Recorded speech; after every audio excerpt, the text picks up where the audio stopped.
नमस्कार, आप लाइव बिहार देख रहे हैं। मैं हूं राजमोहन तिवारी। देखिए, बिहार के विधानसभा चुनाव में बीते दिनों से ही बाहुबलियों की चर्चा अचानक से उछाल मारने लगी। जिस तरीके से मोकामा में घटना हुई, एक नेता की हत्या हुई, उसके बाद बिहार भर में बाहुबलियों की चर्चा खूब होने लगी। अब देखिए, कल प्रथम चरण का मतदान होने वाला है। कल 121 सीटों पर वोट डाले जाएंगे। अब से कुछ घंटों के बाद ही चुनावी प्रक्रिया में जो मतदान की प्रक्रिया है वो शुरू होने वाली है। ऐसे में हम आपको आज इस वीडियो में 121 सीटों में उन बाहुबलियों के बारे में बताने जा रहे हैं, उन सीटों की चर्चा करने जा रहे हैं जहां या तो खुद बाहुबली चुनावी मैदान में उतरे हुए हैं या उनके परिवार से कोई उतरा हुआ है। कई सीटों पर तो बाहुबलियों ने अपनी बेटी को कैंडिडेट बनाकर मैदान में उतारा हुआ है, तो कहीं पर बाहुबली की पत्नी चुनावी मैदान में कूदी हुई है। ऐसे में ये जानना जरूरी है कि उन सीटों की लड़ाई किस करवट ले रही है। क्या जो बाहुबली मैदान में उतरे हैं जनता उनको पसंद कर रही है या उनके परिवार को पसंद कर रही है? जनता का मूड किधर है? और उन सीटों पर अब तक की जो रिपोर्ट आ रही है उसमें क्या कुछ निकल कर आ रहा है? कौन आगे, कौन पीछे, कौन जीत रहा, कौन हार रहा, किसका किला ढहने जा रहा है, तो वो हम आपको इस वीडियो में बताने जा रहे हैं। देखिए, बिहार के चुनाव में अगर देखिएगा आप 243 सीटों पर तो बड़ी संख्या में बाहुबली आमने सामने की फाइट कर रहे हैं। लेकिन प्रथम चरण के 121 सीटों की बात करें तो प्रमुख 9 सीटें वो हैं जहां पर बड़े बड़े बाहुबली चुनावी मैदान में उतरे हैं या उनके परिवार से कोई उतरा हुआ है। अगर उन सीटों की हम चर्चा करें तो इन दिनों जिस सीट की सबसे ज्यादा चर्चा है वो है मोकामा विधानसभा। अब मोकामा की चर्चा क्यों है ये आप सभी जानते हैं।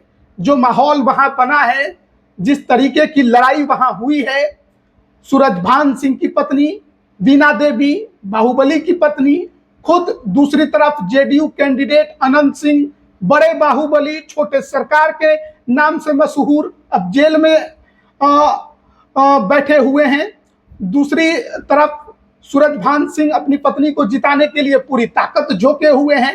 दोनों भूमिहार समाज से आते हैं। जनसुराज ने यहाँ पीयूष प्रियदर्शी को मैदान में उतारा है। धानुक समाज की बात करते हैं वो। तो ऐसे में मोकामा की सीट को लेकर हर किसी के मन में कई सवाल हैं जो वो जवाब ढूंढ रहे हैं। अब पहला सवाल ये है कि इतनी बड़ी घटना मोकामा में घट गई, इतना कुछ मोकामा में हो गया, उसके बाद क्या यहाँ पर जो किला है अनंत सिंह का क्या ढहेगा? क्या अनंत सिंह छोटे सरकार मोकामा में अपनी सीट बचा पाएंगे? देखिए, जो अब तक हमारे पास रिपोर्ट आ रही है, जो अब तक लोगों का रुझान है, जो लोग वहां पर बातें कर रहे हैं, जो बताया जा रहा है, उसके अनुसार ये हम कह रहे हैं कि जो लोगों की वहां पर चर्चा है, जो लोगों से हमारे रिपोर्टर्स की बात हुई और उसके अनुसार हम आपको बता रहे हैं कि यहाँ पर भले ही बवाल बहुत बड़ा खड़ा हुआ, अनंत सिंह को जेल जाना पड़ा, बावजूद इसके अब तक के रुझान में अनंत सिंह यहाँ पर आगे दिखाई दे रहे हैं। अब चुनावी माहौल में यहाँ पर केंद्रीय मंत्री मुंगेर के सांसद ललन सिंह ने भी कमान संभाली हुई है। तो यहाँ की जो लड़ाई है उसमें दूसरे नंबर की लड़ाई पर सूरजभान सिंह की पत्नी बीना देवी है, तीसरे नंबर पर पीयूष प्रियदर्शी जनसुराज उम्मीदवार, और बहुत पीछे चल रहे हैं। मतलब जो अनुमान शायद उन्होंने लगाया होगा उतना भी दिखाई नहीं दे रहा है ग्राउंड पर। हालांकि ये तो कल वोटिंग के बाद 14 नवंबर को रिजल्ट में सब कुछ सामने आ जाएगा, लेकिन जो अब तक की खबरें हैं उसके अनुसार हम आपको बता रहे हैं कि यहाँ पर अभी 1 नंबर पर अनंत सिंह चल रहे हैं, दूसरे नंबर पर बीना देवी, तीसरे नंबर पर जनसुराज के कैंडिडेट हैं। उसके बाद अब हम बात कर लेते हैं मोकामा के बगल में, यानी पटना जिले के अंतर्गत ही आने वाले दानापुर विधानसभा की। इस सीट की भी चर्चा खूब है क्योंकि चुनाव से वक्त पहले यहाँ के आरजेडी के वर्तमान विधायक रीतलाल यादव को जेल जाना पड़ गया। और जेल जब गए, क्या माहौल खड़ा हुआ, किस प्रकार से यहाँ पर बवाल हुआ, कई आरोप पुलिस प्रशासन पर और सरकार पर लगे। इसके बावजूद राष्ट्रीय जनता दल ने यहाँ पर रीतलाल यादव को ही टिकट दिया। रीतलाल यादव के लिए उनका पूरा परिवार मैदान में उतरा और बड़ी बात यह रही कि इस पूरे चुनावी प्रचार प्रसार में रीतलाल यादव की जो बेटी है उनकी चर्चा खूब हुई। जिस तरीके से उन्होंने पिता के लिए कमान संभाली, घर घर गांव गांव गली गली पंचायत पंचायत वो घूमी, उसकी चर्चा हुई। खुद यहाँ पर तेजस्वी यादव, मीसा भारती ने कैंप किया, लालू प्रसाद यादव ने रोड शो किया। यह बताता है कि दानापुर की लड़ाई राष्ट्रीय जनता दल और लालू परिवार के लिए भी प्रतिष्ठा का विषय बन चुका है। यहाँ पर पूर्व केंद्रीय मंत्री रामकृपाल यादव बीजेपी के उम्मीदवार हैं। जनसुराज के उम्मीदवार का क्या हुआ ये सभी आप जानते हैं कि नॉमिनेशन से ठीक पहले अचानक वो गायब हो गए। फिर प्रशांत किशोर ने यहाँ पर ऐसी कुछ बातें कह दी केंद्रीय गृह मंत्री को लेकर कि उठा लिया गया, छिपा दिया गया, डरा धमका कर उनको चुनाव से बाहर कर दिया गया। तो रामकृपाल यादव बनाम रीतलाल की लड़ाई में यहाँ पर जो अब तक का रिपोर्ट है वो 50-50 का रिपोर्ट है। कहा जा रहा है कि बीजेपी ने पूरे संगठन की ताकत यहाँ झोंकी हुई है और इस वजह से यहाँ पर लड़ाई जो है वो रीतलाल बनाम रामकृपाल में 50-50 हो चुकी है। यहाँ पर अभी किसी के जीत और हार के बारे में आप नहीं कह सकते, आपको इंतजार करना होगा। तो कांटे की फाइट में अगर आप 1% भी किसी को बढ़त बनाते हुए आगे बता सकते हैं तो वो रीतलाल यादव है। दूसरी तरफ अगर हम कुछ और सीटों की बात करें तो मुजफ्फरपुर जिले के अंतर्गत आने वाले गायघाट विधानसभा की बात करेंगे। गायघाट में जेडीयू एमएलसी दिनेश सिंह, वैशाली सांसद बीना देवी की पत्नी, माफ करिए, दिनेश सिंह की जो पत्नी है बीना देवी और उनकी जो बेटी है कोमल सिंह यहां पर जेडीयू के टिकट पर चुनाव लड़ रही हैं। बाहुबली है दिनेश सिंह, ये किसी से छिपा नहीं है और अपनी बेटी को चुनावी मैदान में उतारा है।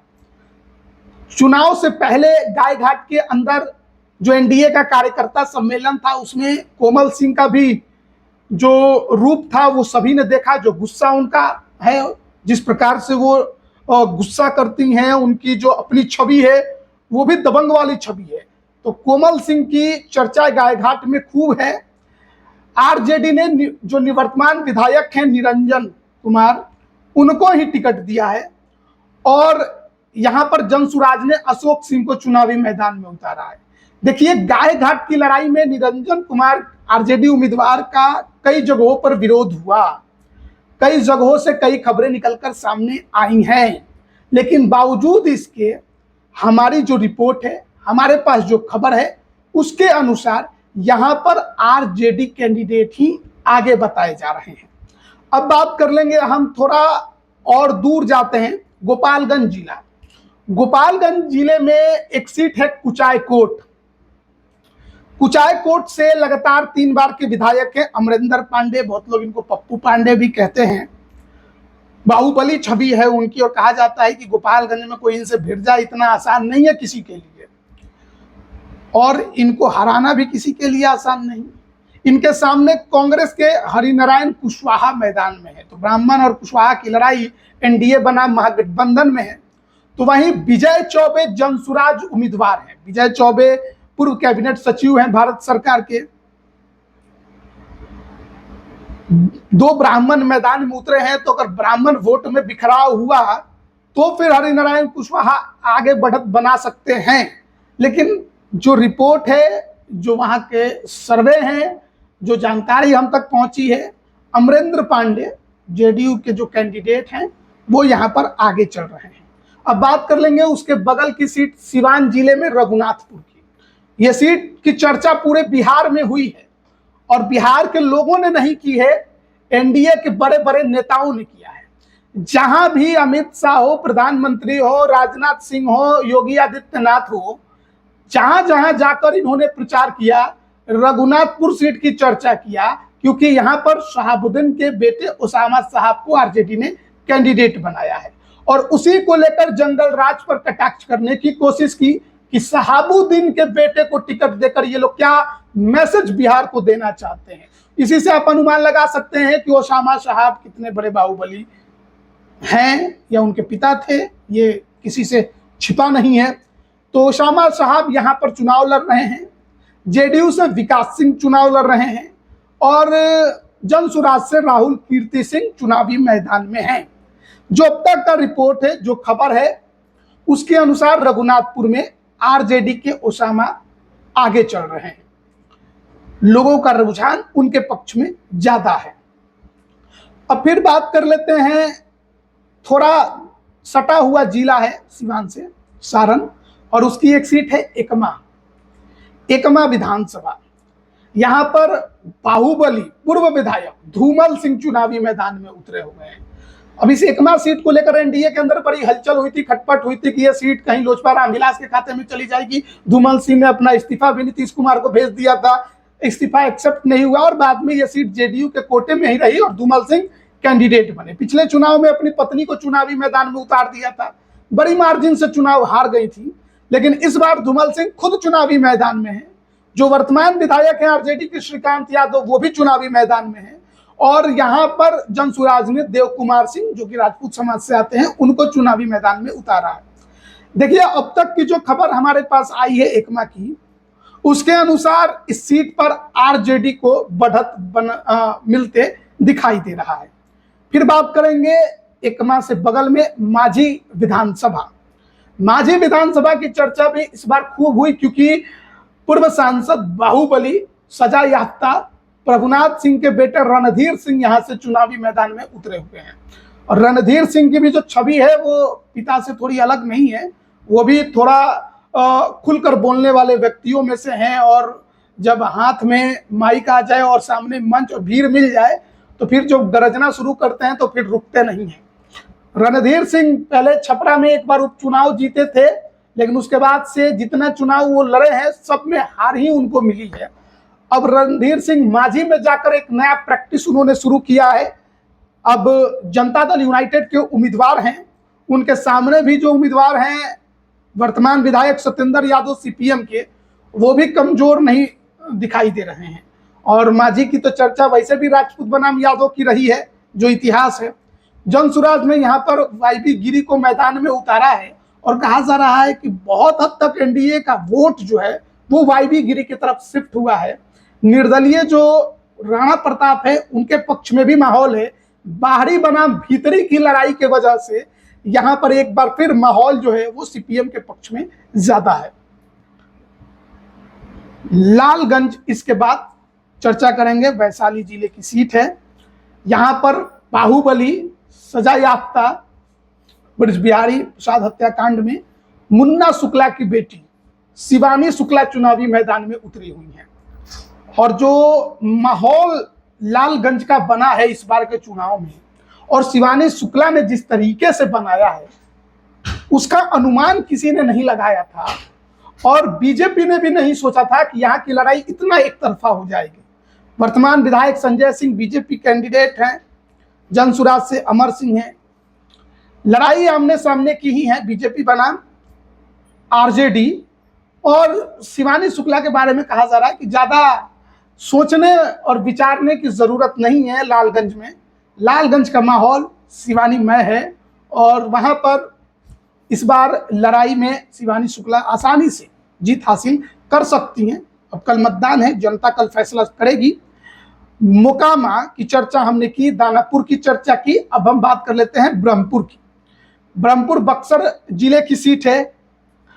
बक्सर जिले में कई विधानसभा हैं जिसमें ब्रह्मपुर की चर्चा हुई क्योंकि ये सिटिंग सीट है आरजेडी की। 2 बार से आरजेडी के उम्मीदवार वहां चुनाव जीत रहे हैं, लेकिन इस बार एनडीए की तरफ से लोजपा रामविलास के उम्मीदवार हैं हुलास पांडे। पिछले बार चिराग के हुलास पांडे अलग लड़ गए, वीआईपी अलग लड़ गई, एनडीए के वोटों में बिखराव हुआ और कहा गया कि ब्रह्मपुर में आरजेडी के जीत का यही बड़ा कारण था।